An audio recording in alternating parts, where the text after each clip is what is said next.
Parliament సమావేశాల్లో గందరగోళం నెలకొంది. కేంద్రం తీసుకొచ్చిన లేబర్ చట్టాలను రద్దు చేయాలంటూ విపక్షాలు ఆందోళన చేయగా కీలక బిల్లును కేంద్రం ఉభయ సభల్లో ప్రవేశపెట్టింది. సంచార్ సాథీ యాప్ ఇన్స్టాల్ చేయడం తప్పనిసరి కాదని కేంద్రం ప్రకటన విడుదల చేసింది.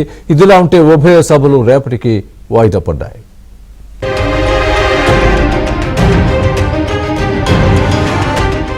పార్లమెంట్ సమావేశాలు మూడో రోజు వాడివేడిగా కొనసాగాయి. ఢిల్లీ పేలుళ్లు, పొల్యూషన్, బీఎల్ఓల మృతిపై చర్చించాలంటూ విపక్ష ఎంపీలు డిమాండ్ చేశారు. సంచార్ సాథీ యాప్పై ఉభయ సభల్లో తీవ్ర దుమారం రేగిన నేపథ్యంలో కేంద్రం కీలక నిర్ణయం తీసుకుంది.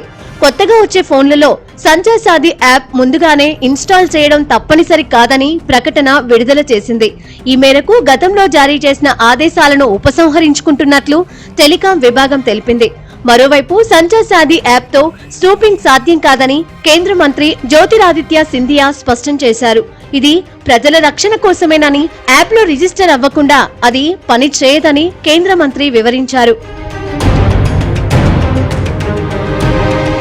కేంద్ర ప్రభుత్వం ఇటీవలే తీసుకొచ్చిన లేబర్ చట్టాలకు వ్యతిరేకంగా ప్రతిపక్ష ఎంపీలు పార్లమెంటు ఎదుట ఆందోళన నిర్వహించారు. కాంగ్రెస్ అగ్రనేతలు సోనియా గాంధీ, రాహుల్ గాంధీ, ప్రియాంక గాంధీ, మల్లికార్జున ఖర్గే నిరసనలో పాల్గొన్నారు. 4 లేబర్ కోడ్ల వల్ల కార్పొరేట్ జంగిల్ రాజ్యం వస్తోందని ఆరోపించారు. కేంద్రం వెంటనే 4 బిల్లులను వెనక్కి తీసుకోవాలని డిమాండ్ చేశారు. మరోవైపు ప్రజా సమస్యలపై చర్చించడానికి కేంద్ర ప్రభుత్వం వెనుకాడుతోందని ప్రియాంక గాంధీ ఆరోపించారు. राजनीतिक मामला नहीं है, ये सबको इफेक्ट कर रहा है. चर्चा होनी चाहिए पार्लियामेंट में और चर्चा के अलावा ठोस जो एक्शन है वो लेना चाहिए. सबको इकट्ठे होकर लेना चाहिए. ये सब डिस्ट्रैक्शन है. असली मुद्दे हैं, बहुत महत्वपूर्ण मुद्दे हैं जिन पे चर्चा होनी चाहिए, जिन पे बात होनी चाहिए. और ये सब रोज रोज ये कुछ ना कुछ डिस्ट्रैक्शन उठा लेते हैं ताकि हम फिर बयान दें, वो बयान दें, और जो असली मुद्दे हैं पब्लिक के वो कोई उस पर कोई चर्चा न हो. 2 రోజుల క్రితం రేణుకా చౌదరి కుక్కతో పార్లమెంటుకు వెళ్లడంపై తీవ్ర దుమారం రేగుతోంది. ఈ నేపథ్యంలో సభా హక్కుల ఉల్లంఘన నోటీసు ఇచ్చే అవకాశం ఉందని మీడియా ప్రతినిధులు ప్రశ్నించగా భౌబో అంటూ సమాధానమిచ్చారు రేణుకా చౌదరి. పార్లమెంటుకు కుక్కను తీసుకురావడంపై అధికార పార్టీ రాద్ధాంతం చేస్తోందని మండిపడ్డారు కాంగ్రెస్ ఎంపీ రేణుకా చౌదరి. పొల్యూషన్ తో ప్రజలు మరణిస్తుంటే కేంద్రానికి బాధ లేదన్నారు. मैम, आपके खिलाफ संसद में प्रिविलेज मोशन लाने की तैयारी कर रही है बीजेपी, क्या कहेंगी आप? और क्या बोलूं? यही है, पोल्यूशन में लोग मर रहे हैं, वो किसी की फिक्र की बात नहीं है. मगर रेणुका चौधरी का कुत्ता तो बवाल कर दिया है, तो मैं क्या बोलूं इसका.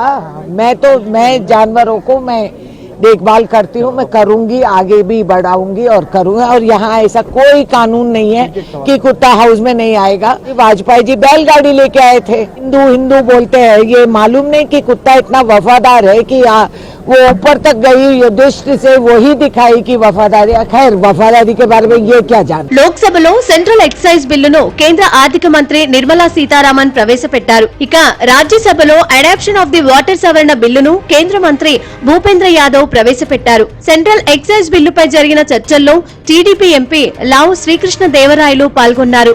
ఆదాయ లోటు ఉన్న ఏపీకి మద్దతు ఇవ్వాలని ఎంపీ లావు కోరారు. జీఎస్టీ సంస్కరణల వల్ల ప్రజల వినియోగం పెరిగాయని గుర్తు చేశారు. గుంటూరు, ప్రకాశం జిల్లాల్లో పొగాకు రైతులకు ఇబ్బంది లేకుండా సీఎం చంద్రబాబు ఆదుకున్నారని సభలో తెలిపారు. Sir, I rise to move that the bill further to amend the Central Excise Act 1944 be taken into consideration. आप कुछ बिल पे बोलना चाहेंगे? Sir, central excise rates are normally prescribed under the 4th schedule to the Central Excise Act of 1944.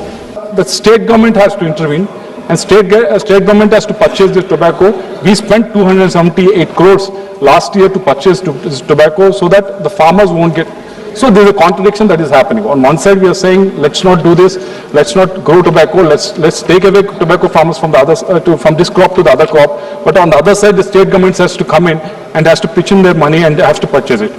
ఏపీలోని బోయ, వాల్మీకి కులాలను ST జాబితాలో కలపాలని లోక్సభలో Nandyal MP Byreddy Sabari కోరారు. 2017లో బోయ, వాల్మీకులను ST జాబితాలో కలపాలని సీఎం చంద్రబాబు అసెంబ్లీలో తీర్మానం చేశారని గుర్తు చేశారు. ఆ తీర్మానం ఆధారంగా ఎస్టీ జాబితాలో కలిపితే వారికి ఎంతో లబ్ధి చేకూరుతుందని కేంద్రం దృష్టికి తీసుకెళ్లారు. ఇదిలా ఉంటే రాజ్యసభలో కీలక బిల్లులకు ఆమోదం లభించాయి. ఇక తొలి రాష్ట్రపతి బాబు రాజేంద్ర ప్రసాద్ జయంతిని పార్లమెంటులో చేశారు.